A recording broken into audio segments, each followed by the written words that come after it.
Do you want to be an independent contractor? Before you jump out of your seats, being an independent contractor has more to offer. It's so rewarding, but then there's also some downsides. Hey folks, welcome back to Digital Nomad Diary Show, and I'm your host Rajiv Doreswamy. And in this episode, we're going to talk about independent contractors. So, what is it all about? Because, of course, I'm sure you've gone to social media and you've seen all these favorite content creators who built businesses on social media hit six figures, seven figures, sometimes even more. The truth is, the way they made money is by going through independent contract. So, a little story about me is how did I make my how do I define success in my side of independent contracting? I developed Pod Mentor Space as an independent contractor, and for me, I built a business around podcasting.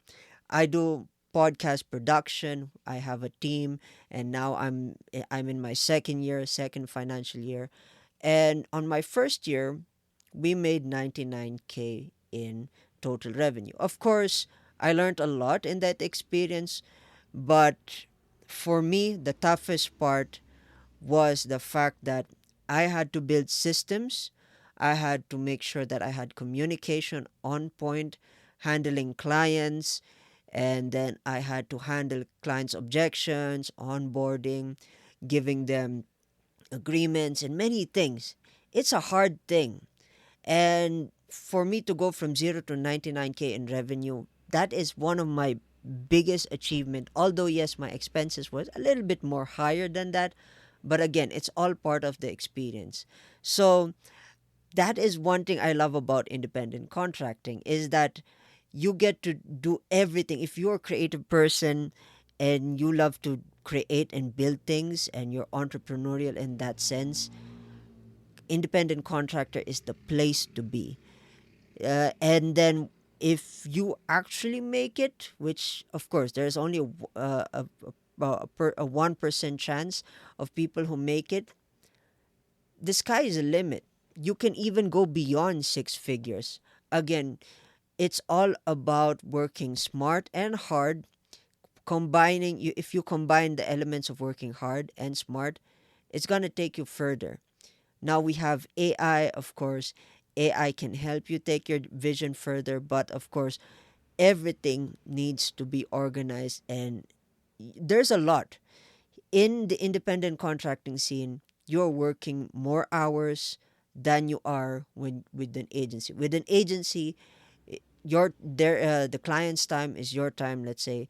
And I've also experienced working with an agency, but for me, freelance contractor, independent contractor is the best place to grow, and not just as a profession, not just as a producer, not just as an SMM, not just an SEO.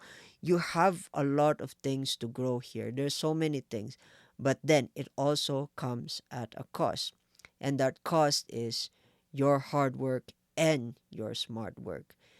If you're excited to explore independent contractor, I highly first recommend you to first get your feet wet in the VA agency to understand what it feels like to first communicate, learn skills that you need to, and then transition over to independent. Because if you think you're going to make it, again, it's a big red flag. If you think you're going to make it in the independent scene, it's going to be hard for you, especially with the mindset of saying, I'm going to make a million. You're not going to go there. You have to learn this step by step. And for me, my recommendation is an agency because that is the training ground. And then once you understand how to play the game, go independent. And if you can make it without going through an agency, go for it. But as long as you can handle the heat. If that excites you, again, cheers, folks, and I'll see you in the next episode.